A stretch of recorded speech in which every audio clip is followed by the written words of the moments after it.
Hello, my dear folks. Welcome back to our video series on Python and its libraries. इससे पिछले video में मैं आपसे matplotlib के बारे में बात कर रही थी. हमने लाइन चार्ट बनाया था और बार चार्ट्स डिस्कस करने शुरू किए थे.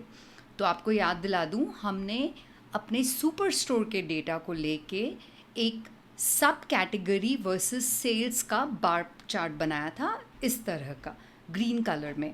पर जैसा कि हमने देखा कि यहाँ पे ये एक्स एक्सिस के जो लेबल्स हैं ये तो बहुत ही बुरे दिख रहे हैं, अच्छे से गार्बल्ड हैं, क्योंकि स्पेस नहीं है. तो मैंने सोचा कि मैं जेमिनाई, जो मेरा रिलायबल असिस्टेंट है, उसको पूछती हूँ एक प्रॉम्प्ट देके. So I asked Gemini, how do I make the x axis label wrap around.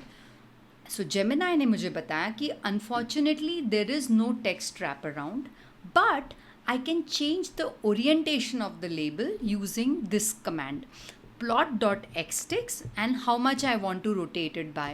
तो let's say अगर मैं इसको करीब 40 डिग्रीज 45 डिग्रीज से रोटेट कर दूँ तो मेरे शायद सारे एक्स एक्सिस के लेबल्स पढ़ पाऊँगी. तो मैंने वो किया और मैंने अपने एक्सिस पे लेबल्स डाली और बार चार्ट का नाम दिया. तो ये कोड को मैंने चेंज किया है. पहले जैसे ही प्लॉट डॉट बार है using grouped values, and I added plot dot xticks rotation equal 60. So well, instead of 45, I guess I rotated it by 60, and I added a title, X label and Y label, and this is what my new chart looks like. Our labels are nicely visible on the X axis, and I have a name and I have X and Y labels. Alright, तो अब अगर हमें इसे horizontally बनाना है bar chart को, तो हम सिर्फ बार एच फंक्शन यूज़ कर सकते हैं.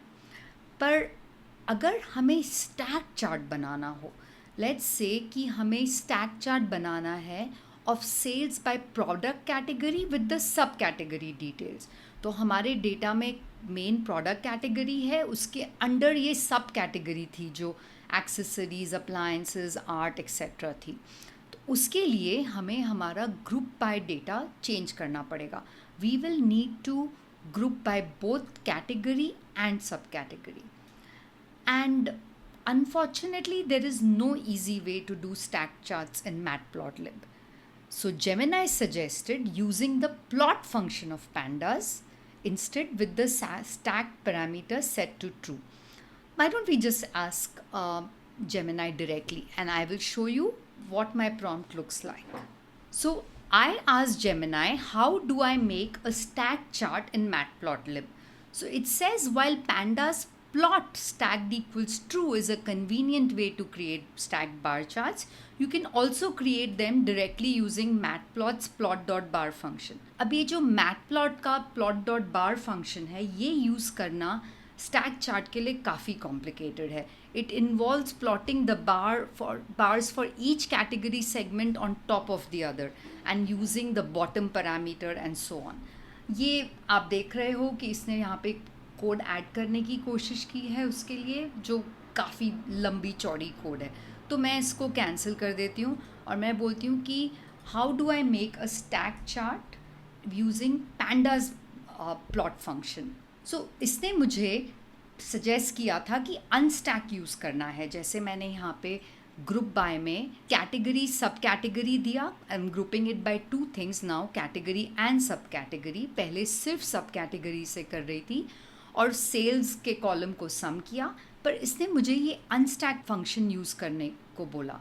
So let's find out ki why do I have to use the unstack function. So it says you need to use unstack after grouping because the group by operation with multiple columns creates a panda series with a multi-index.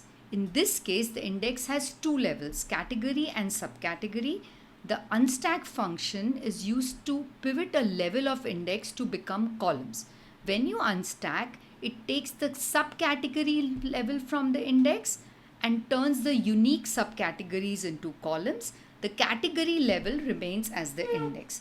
तो थोड़ा complicated है explanation, पर basically ये कह रहे हैं कि हमारे पास में पहले हमने इंडेक्स यूज़ किया था, राइट. हमने एक एक्स एक्सिस पे इंडेक्स लिया था और वाई एक्सिस पे वैल्यूज़ ली थी। इसमें अनस्टैक करने के बाद वो इंडेक्स के लिए कैटेगरी को यूज़ करता है और सब कैटेगरी को कॉलम में डाल देता है, और एक और कॉलम है सेल्स की वैल्यू। उस वजह से फिर हम पैंडास का प्लॉट फंक्शन डायरेक्टली यूज़ कर पाते हैं by saying the kind of function plot that we want to do, in this case which is horizontal bar, and stacked equals true. It tries to explain to us कि unstack के बिना we would have had a series with a multi index which is not directly plottable as a stacked bar chart. तो इसलिए हम unstack use करते हैं। तो अब हम रन करके देखते हैं। हमने unstack दे दिया यहाँ पे, और उसके बाद जस्ट हमारे जो डेटा फ्रेम या सीरीज क्रिएट हुई है उस पे प्लॉट फंक्शन को बुलाया विथ स्टैक्ड इक्वल्स ट्रू। तो ये हमारा स्टैक्ड बार चार्ट बन गया। हमने पैंडास का प्लॉट फंक्शन यूज़ किया इसे प्लॉट करने के लिए। क्लियरली फर्नीचर की कैटेगरी में सबसे ज़्यादा सेल्स हुई हैं, और नाइसली इसने हमें सब कैटेगरीज के कलर्स का लेजेंड दे दिया, and our chart looks good. तो मेरे दिमाग में ये बात आई कि अगर मुझे इस कोड में सिर्फ पैंडास ही यूज़ करना था, जैसे कि ये ग्रुप बाय के लिए और प्लॉट फंक्शन, तो मुझे मैटप्लॉटलिब कब यूज़ करना चाहिए? पैंडास के प्लॉट फंक्शन में और मैटप्लॉटलिब के पाईप्लॉट में फ़र्क क्या है? तो मैंने मेरे असिस्टेंट फ्रेंड जेमिनाई से पूछा। It turns out that pandas plot function uses matplot under the hood. कि plot function में actually matplotlib के ही functions को बुलाया जाता है। They have just provided a quick and easy wrapper. तो मैंने Gemini से पूछा कि मुझे कब यूज़ करना चाहिए plot function या matplotlib के functions। तो उसने बताया कि use pandas for plot for quick and easy plotting directly from your data frames and series, especially for the common plot types like bars, pie charts, line plots, etc. And matplotlib's functions should be used when you need more control, customization or more complex or specialized plots. तो हम उस level पे matplotlib को नहीं explore करेंगे इस course में, पर अगर आप अपने जॉब्स में मैटप्लॉटलिब यूज़ करते हैं तो मैं रेफरेंसेस प्रोवाइड कर सकती हूँ इस नोटबुक के एंड में, जो आप रिफ़र कर सकते हैं for going more in depth into matplotlib to create more complex or specialized plots. Okay, so enough of the bar chart. Let's move on to pie charts. Very simple. Now let's create a pie chart of sales by subcategory. So I'll just walk you through all the parameters. So as before, we have done the group by of sales by subcategory. तो plot.py में हम सबसे पहले तो हमारे पाई के wages की values देंगे कि कितने बड़े वेजेस होने चाहिए।